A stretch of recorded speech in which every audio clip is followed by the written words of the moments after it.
রাসূলুল্লাহ সাল্লাল্লাহু আলাইহি ওয়াসাল্লাম সৃষ্টি না করলে পৃথিবী সৃষ্টি করা হতো না, কতটুকু কতখানি সত্য। এ কথাটুকু কোরআনেও নেই, হাদিসেও নেই। লাউলা কালামা খালাকতুল আফলাক, এটা জাল হাদিস। আমার এখানে দুটো বই আছে, একটা আমার লেখা হাদিসের নামে জালিয়াতি, আর একটা ফুরফুরার পীর আবু জাফর সিদ্দিকীর লেখা আল মওজুআত। এই দুটো বই পড়বেন, দেখেন ওলামায়ে কেরাম সবাই বলেছেন এটা জাল কথা।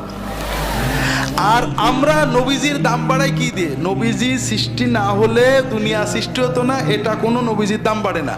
সৃষ্টিকর্তা আল্লাহ। আল্লাহ বলছেন ওমা আরসালনাকা ইল্লা রাহমাতাল লিল আলামিন, নবীজি দুনিয়া সৃষ্টি করে দুনিয়ার রহমত হিসেবে তোমাকে পাঠাইছি। এইটা হলো নবীর মর্যাদা। আমরা নবীর মর্যাদা ভণ্ডামি করে দিই। নবীজি নূরের তৈরি, নূরের তৈরির দাম বাড়ে কে বলেছে? ফেরেশতারা নূরের তৈরি, আদম মাটির তৈরি। কে কার সেজদা করলো? কোন না কে? তাহলে নূরের দাম বেশি না মাটির দাম বেশি?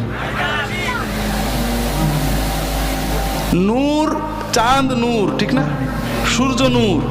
আপনার গোসল ফরজ হয়েছে, অজু ফরজ হয়েছে, গোসল অজু করার ক্ষমতা নেই।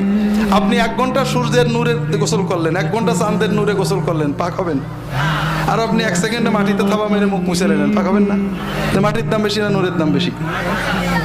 এই সমস্ত প্রথম যে এই যুক্তি দেয় হযরত ইবলিস, সে বলে আমি আগুনের তৈরি, আদম মাটি, আমি দাম বেশি। আমরা ইবলিসের তরিকায় আছি।